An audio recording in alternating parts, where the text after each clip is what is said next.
Alright, what is going on, guys? Today I'm going to be making a video showing off some finds from Black Friday. Went out shopping yesterday, or 2 days ago, depending on when this video goes up. And I picked up a lot of good stuff from GameStop, Walmart, even a couple retro game stores. So I thought I'd just kind of make a video going through everything that I got.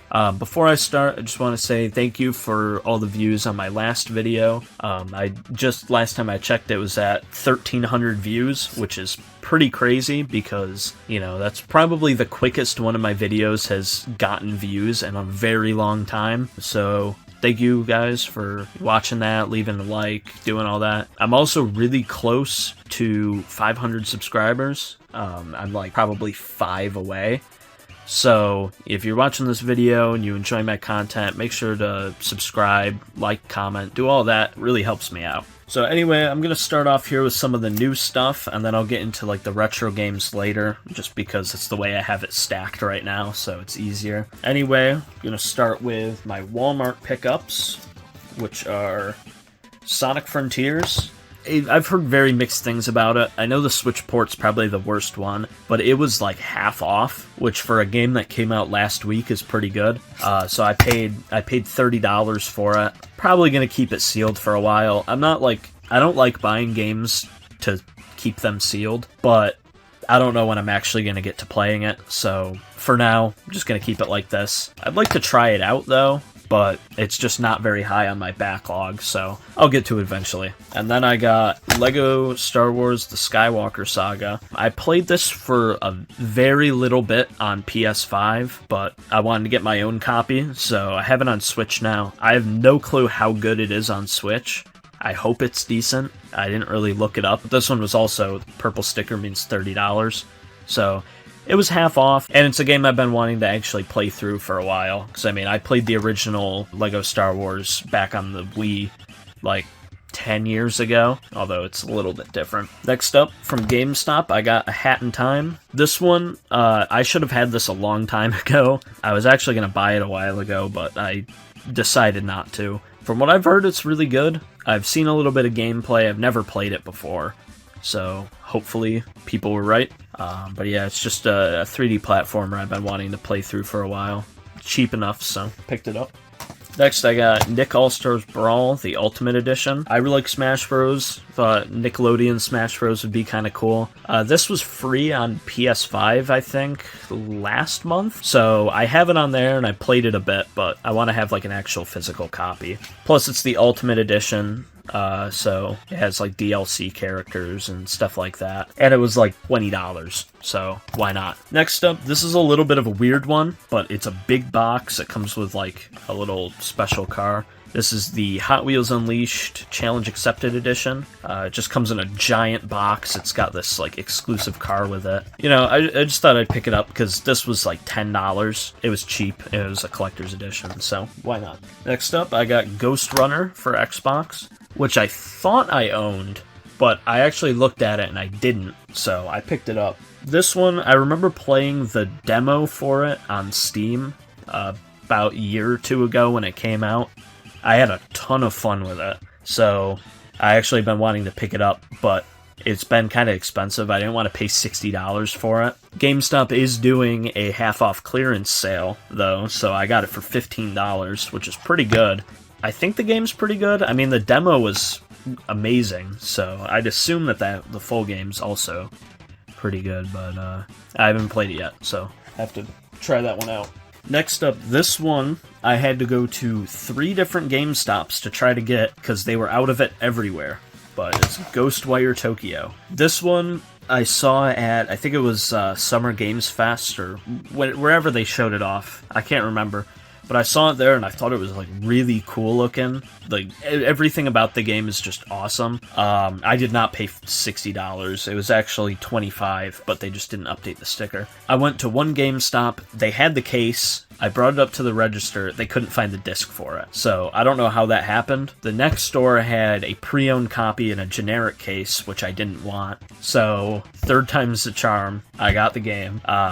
So yeah, I'll probably get to that when I'm done playing Call of Duty, which I might stream it. I've been playing COD a lot, trying to get gold camo and everything. I used to be in the community, so I still find those games kind of fun. And then I got Tiny Tina's Wonderlands for PS5. It's a Borderlands spin-off, if you haven't seen it. Really cool looking game. It was another one that came out around the same time as Ghostwire Tokyo. I really wanted it when it came out, but I mean, $20, why not? I'll just pick it up. I don't really know what the people's like thoughts are on it, but it looked good, so I picked it up. That's kind of a common theme. I don't really know how good these games are, but if they're cheap enough, I'll try them. Next up, I know this one isn't very good, but Rainbow Six Extraction. I played it very, very slightly. I think there was like a demo out for it at one point, or like a beta. It was alright. I don't think it's anything that like I would actually sit down and play a lot, but this was like $10,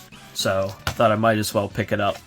Maybe one of my friends will want to play it at some point, because it is a multiplayer, like, co-op game, so why not? Another one that I played the demo of and thought was fun, Neo: The World Ends With You. I've never really been into these kind of games, usually. Like it does basically just play like a storybook. The combat was a ton of fun. I played it on Switch originally when the demo came out. I had a lot of fun with it. I didn't really care for like the story or the characters or anything like that, but the actual gameplay that was there was really enjoyable. And for $15, might as well pick it up and give it a try. Finally, my last new game, so anyone who's just looking for the retro stuff is it'll be over soon. I got Back 4 Blood, which is kind of a similar situation to Rainbow Six Extraction. It was cheap enough. I think I paid $10 for it at Walmart. Comes in a big box. I think it comes with like a deck of cards or something. It says up there. Yeah, it comes with a deck of cards. I'm pretty sure this game wasn't as good as people wanted it to be. It was supposed to be like a Left 4 Dead successor. I still feel like it would be kind of cool to try out, and you know, I like the collector's editions, so thought might as well pick it up. Alright, so now we're into the retro stuff. That's all of my new games that I got. First up, I got Mortal Kombat for the Sega CD. I actually found this at a comic book store. They had like a couple video games there. I probably overpaid a little bit just for the condition and everything, because like there's a crack here, it's cracked in the back, but I don't have any Sega CD games in the case, so I just wanted to get one at least, and the disc actually looked pretty good. Like, I checked it, I made sure it wasn't like rotting out, because that happens. There's definitely like a couple spots in there and things like that, but I mean, it's a Sega CD game. What do you expect? The manual looks like it's been like water damaged a little bit. It's kind of wrinkly and I don't know. It's not the greatest condition, but it's a Sega CD game and I don't have any, so why not? Next up, I got two GameCube games. I got these from Voltage Video Games, which is one of my favorite retro gaming stores right now, just because my local one, their prices are almost double what they should be. You know, they have a Turbo Express that's not recapped for $950, which is absolutely insane, because you can get a recapped one for $500.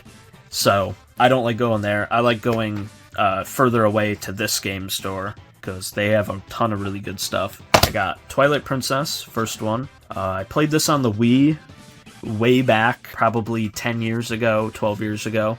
I thought it was okay. I never got into it the same way that I did with some of the other Zelda games, but I just recently went back and played Ocarina of Time, I played through Breath of the Wild, and then I played through Wind Waker.